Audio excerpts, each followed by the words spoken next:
అపోస్తలుడైన పౌలు తెస్సలోనికయులకు రాసిన మొదటి పత్రిక 1వ అధ్యాయం.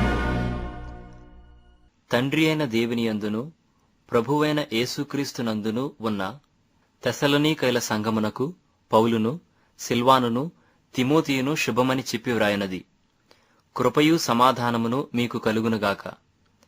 విశ్వాసముతో కూడిన మీ పనిని, ప్రేమతో కూడిన మీ ప్రయాసమును, మన ప్రభువైన యేసుక్రీస్తునందలి నిరీక్షణతో కూడిన మీ ఓర్పును మేము మన తండ్రి అయిన దేవుని ఎదుట మానక జ్ఞాపకము చేసుకొనుచు, మా ప్రార్థనలయందు మీ విషయమై విజ్ఞాపనము చేయుచు, మీ అందరి నిమిత్తము ఎల్లప్పుడూ దేవునికి కృతజ్ఞతాస్తుతులు చెల్లించుచున్నాము.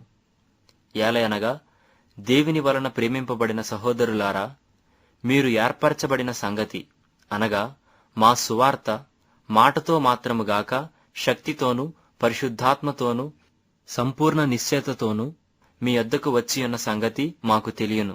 మీ నిమిత్తము మేము మీ ఎడల ఎట్టివారమై యుంటిమో మీరెరుగుదురు. పరిశుద్ధాత్మ వలన కలుగు ఆనందముతో గొప్ప ఉపద్రవమందు మీరు వాక్యమును అంగీకరించి మమ్మును ప్రభువును పోలి నడుచుకొనిన వారైతిరి. కాబట్టి మాసిదోనియలోను అకయలోను విశ్వాసులందరికీ మాదిరి అయితిరి. ఎందుకనగా మీ యొద్ద నుండి ప్రభువు వాక్యము మాసిదోనియలోను అకయలోను మ్రోగెను. అక్కడ మాత్రమే గాక ప్రతి స్థలమందును దేవుని ఎడల ఉన్న మీ విశ్వాసము వెల్లడాయను గనుక మేమేమియూ చెప్పవలసిన అవశ్యము లేదు. మీ యొద్ద మాకెట్టి ప్రవేశము కలిగెనో అక్కడి జనులు మమ్మను గూర్చి తెలియజెప్పుచున్నారు.